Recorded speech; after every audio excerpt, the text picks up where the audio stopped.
Next question बच्चों 14.1 का तीसरा क्वेश्चन है दूसरे का।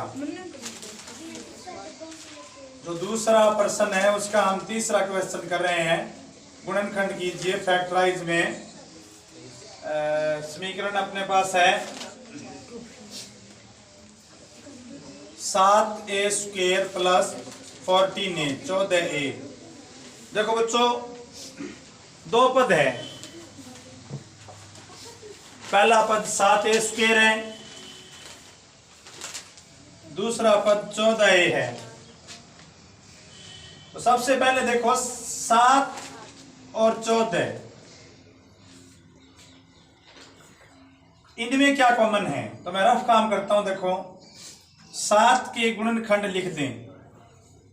7 का गुणनखंड 7 में 1 का भाग जाता है, 7 का भाग जाता है। और 14 में 1 का भाग जाता है, 2 का भाग जाता है, 7 का भाग जाता है।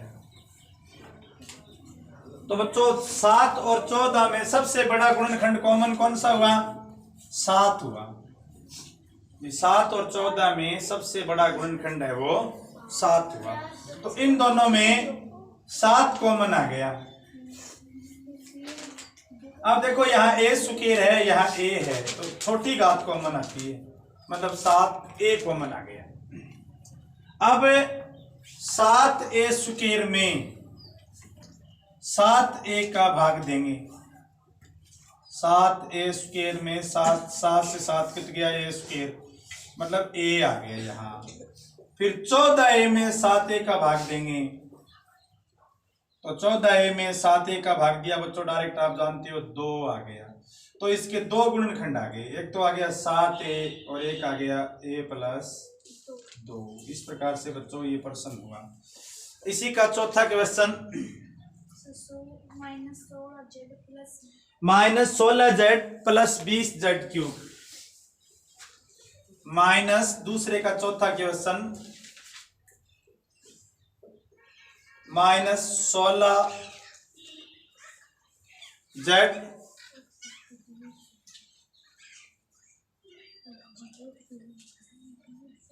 प्लस 20z³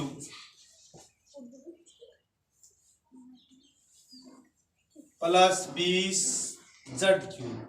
तो आप देखो बच्चों यहाँ 16 है और यहाँ 20 है। इनमें कौन सा गुणनखंड कॉमन आएगा? रफ काम करता हूं मैं।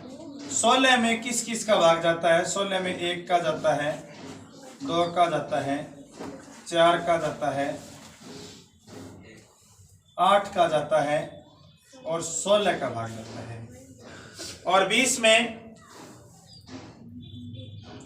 1 का जाता है, 2 का जाता है, 4 का जाता है, 5 का जाता है, 10 का जाता है और 20 का जाता है। तो सबसे बड़ी संख्या कौन सी है जिसका दोनों में भाग जाए? बच्चों हम देखें तो दोनों में कॉमन है वो 4 है। तो यहाँ पर 4 आ गया। देखो यहाँ माइनस है, माइनस में कॉमन ले लूं, -4 और z³ ये z कॉमन ले लिया मैंने। छोटी घात कॉमन होती है, यहाँ z की घात 1 है, यहाँ z की घात 3 है, छोटी घात कॉमन ले ली। अब इसमें भाग दिया बच्चों -16z में 4z का, तो आ गया 4। और प्लस 20z³ में -4z का भाग दिया, तो आ गया -5z²। तो ये दो गुणनखंड आ गए इसके, -4z और 4 -5z², ये दो गुणनखंड आ गए।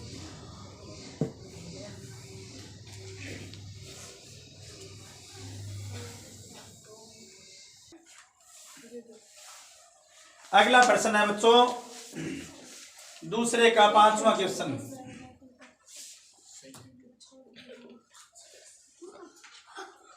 (20l²m plus 30alm। ध्यान दो बच्चों, सबसे पहले 20 और 30 में क्या कॉमन है? अब तो आप सीख गए होंगे। तो मालूम पड़ता है कि 20 और 30 में 10 कॉमन है। और नहीं मालूम पड़ता तो ऐसे लिख के देख लिया करो 20 में किस किस का भाग जाता है? 1 का, 2 का, 4 का, 5 का, 10 का और 20 का।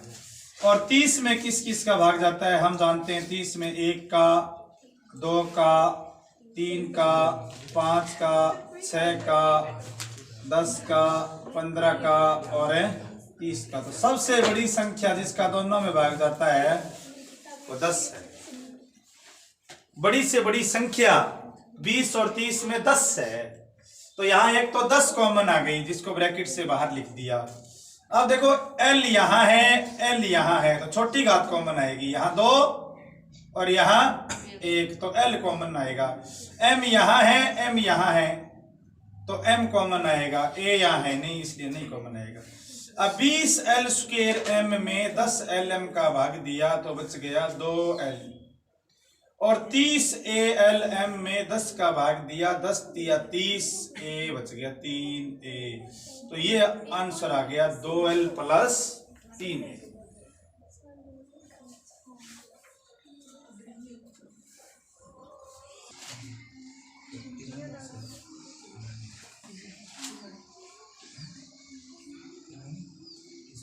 पांच x square y minus 15XY square छठा क्वेश्चन है। दूसरे का छठा क्वेश्चन है 5x square y minus 15XY square. देखो बच्चों, पहले तो संख्या अपने पास गुणांक पहले में 5 है, दूसरे में 15 है। तो 5 और 15 में 5 कॉमन आएगा। बड़ी सी बड़ी रकम 5 है जिसका 5 और 15 दोनों में भाग जाएगा। तो यहां लिख दिया 5। अब यहाँ x स्क्वायर है और यहाँ x है, तो x कॉमन आएगा। यहाँ y है और यहाँ y स्क्वायर है, तो y कॉमन आएगा।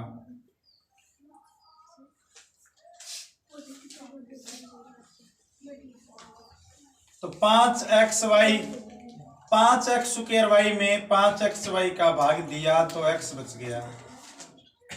15xy स्क्वायर में 5xy का भाग दिया तो 3y बच गया।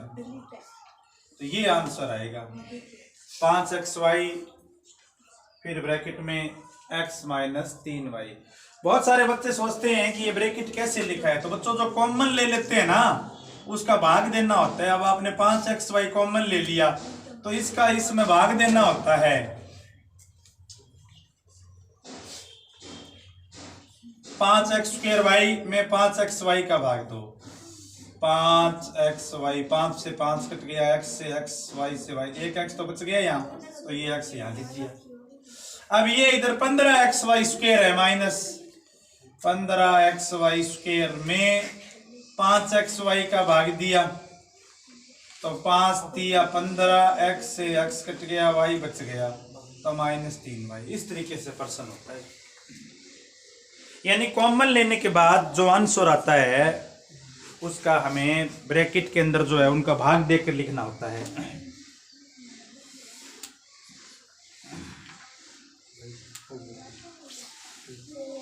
नेक्स्ट क्वेश्चन,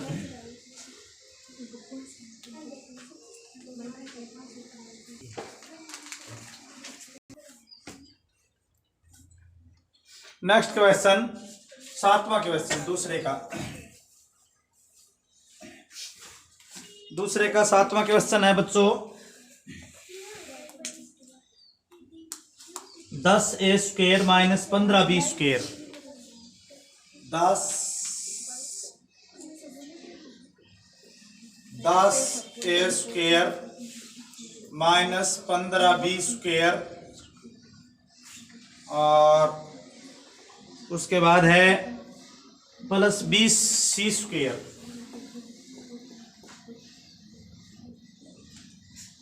देखो यहां पर है 10 है, 15 है, 20 है, ये गुणांक संख्या है।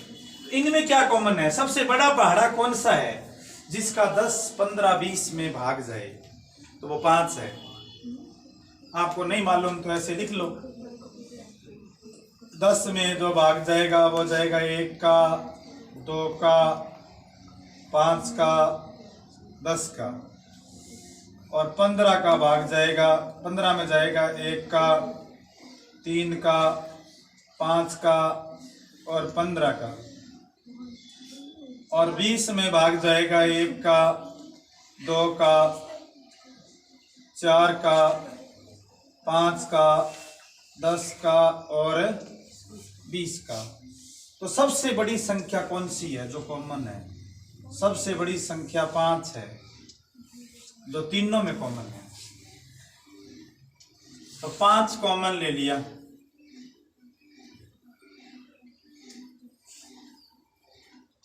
पांच कॉमन लेके बच्चों प्रत्येक में 5 का भाग दोगे। इसमें 5 का भाग दिया, 5 दूआ 10 ए स्क्वायर, फिर 5 तिया 15 बी स्क्वायर, फिर 5 चौका 20 सी स्क्वायर। आप लोग सोचते होंगे सर ए बी सी इनको तो कॉमन नहीं लिया, क्योंकि ये तो सभी जगह है ही नहीं। ए एक ही जगह है, बी भी एक ही जगह है, सी भी एक ही जगह है। यदि कोई एक रकम सब जगह होती तो फिर हम उससे कॉमन लेते, इसलिए मैंने इनको कॉमन है वो नहीं लिया।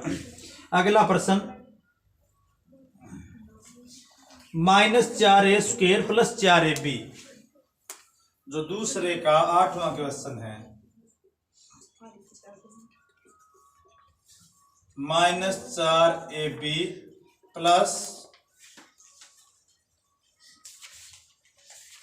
-4ab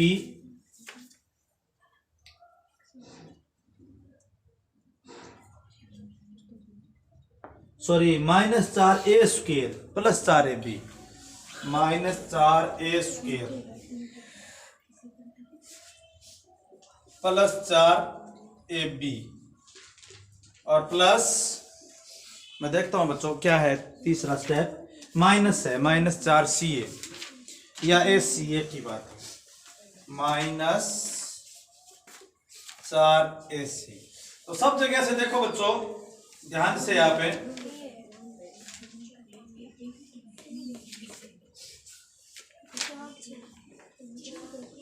यहां से देखो आप है माइनस है प्लस माइनस, तो मैं माइनस कॉमन ले सकता हूं। अब अंदर वाले सारे निशान बदल देंगे।